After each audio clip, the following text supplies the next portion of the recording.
What's up, SAC fans? I'm your host, Brittany Olaf, and this is your SAC Weekly Roundup. I hope everyone had a great weekend and you're having an even better week. Let's jump right into some news from around the conference. First up, in some big news, we would like to welcome our new sponsor, Bufkin Baker, to the SAC family. To read more on who they are and the services they offer, check out our release from yesterday. Limestone athletic trainer Delaney Turner did our Instagram takeover yesterday, so be sure to check that out in our highlights. We would like to welcome Lincoln Memorial's new women's head lacrosse coach to the SAC, so welcome Coach Shaver. The NCAA will launch their annual Diversity and Inclusion Week next Tuesday through Thursday, so be on the lookout for some fun things we have coming in conjunction with that. Anderson honored their softball seniors this past weekend, as well as awarded the first recipient of their David Child ASA Softball Hall of Fame Scholarship. To read more on that, head over to their website. Don't forget, we have multiple schools from around the conference who have launched shows and podcasts, which are so fun to watch and listen to, so be sure to look those up when you have some free time. I was so fortunate to bring Tusculum women's tennis standout and top 9 finalist for NCAA Woman of the Year Award, Annie McCullough, onto the show this week for another SAC Chat interview. You don't want to miss this. Take a look. What's up, guys, and welcome back to another SAC Chat interview. I'm here with Tusculum senior women's tennis player, Annie McCullough. Welcome to the show. Thank you. Thank you so much for having me. Of course. All right, so my first question is, how are you doing and how have things been since being back on campus? So I'm doing well, but sadly I never got to go home over the summer. So I'm just glad that everyone's back on campus and it's not as quiet anymore. But it's obviously things are different with having to wear masks and social distancing. But I'm just fortunate that everyone's here. We're able to do in-person classes and practice. And with tennis, I think we have about 6 girls here.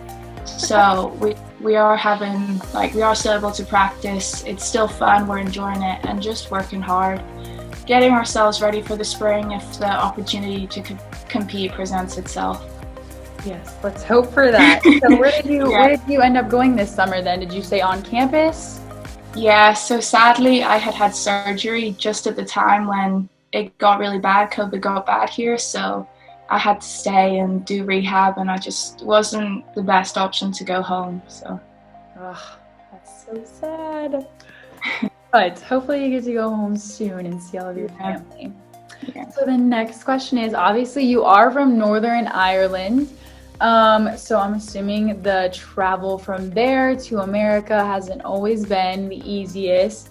Can you tell us a little bit about what your international student experience has been like?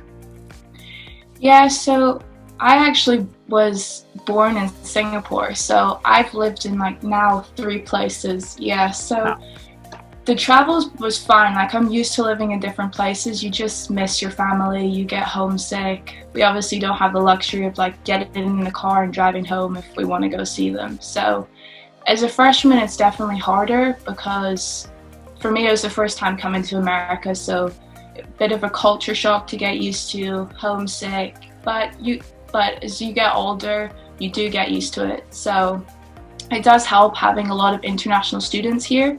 So I obviously have Caitlin, and then there's also a lot of people from Europe. So it's just nice to have people who are from closer to where you are and have a bit more similar, and they know kind of what it's like where you're from.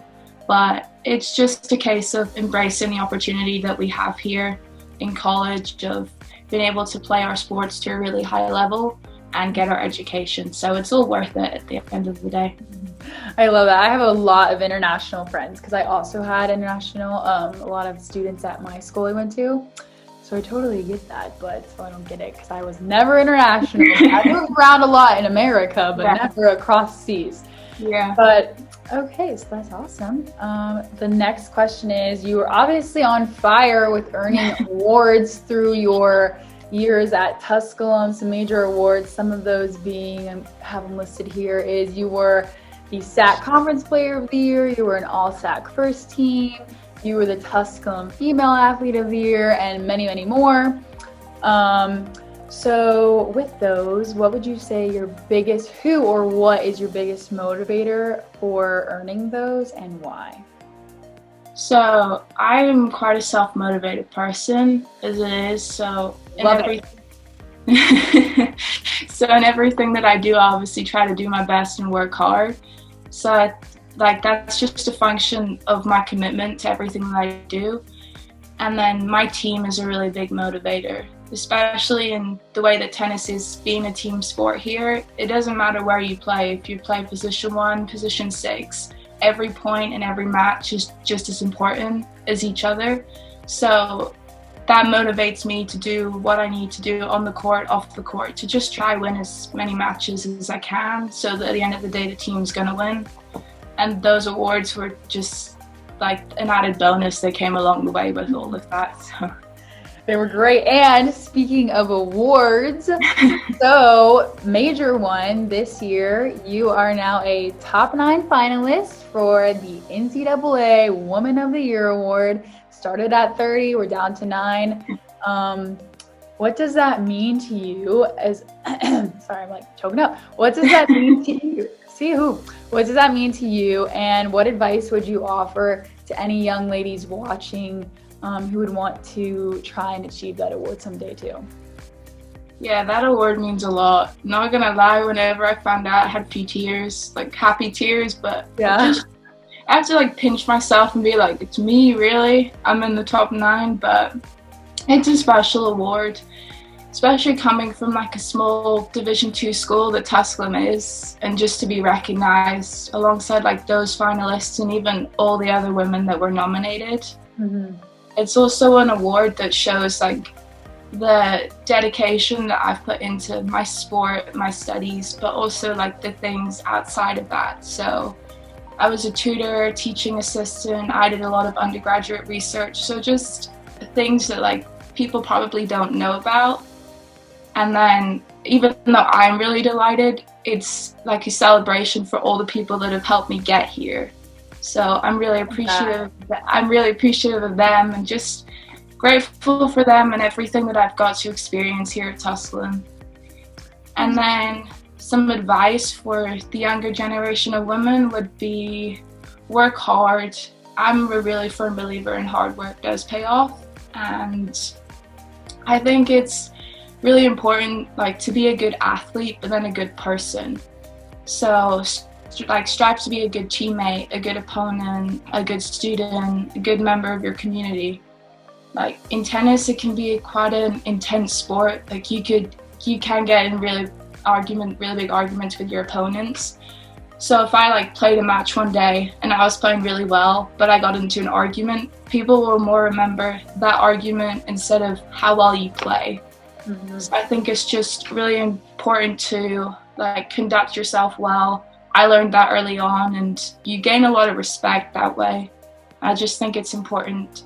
Like in 10 years, I hope they say, oh, Annie, she was a really good player, but she was also a really good person at the same time. So work hard and be a good person.